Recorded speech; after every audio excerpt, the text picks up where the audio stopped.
सृष्टि की रचना से देखा होगा। सृष्टि की रचना वैसे तो जो हमने सुना है कि माँ जगदम्बा परांबा की असीम अनुकंपा से हुई है। जब भूमंडल पे कुछ नहीं था, जल तत्व की प्रधानता थी, तो जल से ज्योति प्रज्वलित हुई और ज्योति ने जगदम्बा का रूप धारण किया। उसने अपनी शक्ति से 3 पिंडों को उद्घाटित किया। उनमें पहले पिंड का नाम ब्रह्मा था और उन्होंने ब्रह्मा जी से कहा कि आप सृष्टि का सृजन करिए। तो उन्होंने कहा कि आप मेरी माता तुल्य हैं, सृष्टि का सृजन नहीं कर सकता। तो उनको दोबारा पुनः पिंड होने का अभिशाप व्यक्त कर दिया गया। फिर विष्णु जी के रूप में दूसरा पिंड विकसित किया, उन्होंने भी सृष्टि के सृजन के लिए मना किया। तो फिर भगवान शिव के रूप में पिंड की स्थापना की। उन्होंने जब स्वीकार किया तो भगवान शिव ने माँ जगदम्बा की शक्ति के साथ ब्रह्मा विष्णु को पुनः उसी स्वरूप में प्रदर्शित कर सृष्टि के सृजन का कार्य प्रारंभ किया। इसीलिए भगवान शिव को महादेव कहा जाता है। देव का देव महादेव ब्रह्मा विष्णु है। तो वास्तव जो अब सृष्टि है इसके रचयिता ब्रह्मा है। अब वो किसी भी जाति का हो, किसी भी धर्म का हो, किसी भी देश में कहीं भी हो, जब ब्रह्मा जी की रचना है और ये पुरुष है तो ब्रह्मा कुमार है या नहीं है। जो महिला है, नारी है, वो ब्रह्मा कुमारी है, वो कहीं भी है, किसी भी उसमें है। तो ये जो विचारधारा भ्रांति की हुई, इससे अलग अलग पंथ हो गए, अलग अलग धर्म हो गए। जब धर्म की बात करते हैं, धर्म तो सनातन ही है।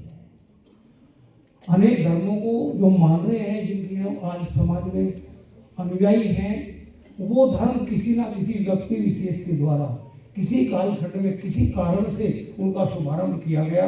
पर क्या कोई विद्वान व्यक्ति बता सकता है कि सनातन धर्म का शुभारंभ किसने और कब किया था? ये आदि अनादि काल से है। ये परमात्मा की रचना है। जैसे एक अच्छे भवन का निर्माण करने के लिए एक आर्किटेक्ट द्वारा एक नक्शा बनाया जाता है, ऐसे सृष्टि के सृजन, पालन और सुधार के लिए जो स्थापना मान्यताएं की गई, जो नीति निर्धारण किया गया, उसका नाम सनातन है। सनातन सृष्टि रचना के समय से है, आदि अनादि काल से है और इस सनातन को कोई मिटा नहीं सकता। शास्त्र और इतिहास बात के साक्षी है। जब जब सनातन को मिटाने का प्रयास किया है, जिन्होंने सनातन को मिटाने का प्रयास किया है, वो सब मिट गए, सनातन मिट नहीं पाए। तो ये बात आती है कि अभी बहुत सारे प्रश्न, क्योंकि मैं पहली बार लीग से अलग हटके किसी दूसरे कार्य कर रहा हूँ, पर मैं विश्वास दिलाना चाहता हूँ, पहली बार आया हूँ, अंतिम बार नहीं आया हूँ। ईश्वर की कृपा रही तो मिलन होता रहेगा, क्योंकि आज समझने की आवश्यकता है।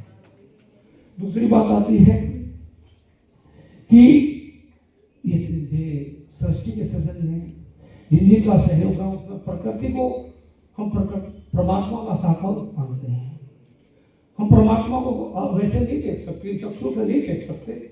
परमात्मा को केवल ज्ञान के द्वारा अनुभव किया जा सकता, ज्ञान के द्वारा देखा जा सकता है।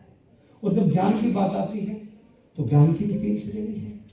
एक लौकिक ज्ञान, जिसको विषय ज्ञान कहते हैं, कोई विज्ञान का ज्ञाता है, कोई इतिहास का ज्ञाता है, कोई शास्त्रों का ज्ञाता है, ये लौकिक ज्ञान है।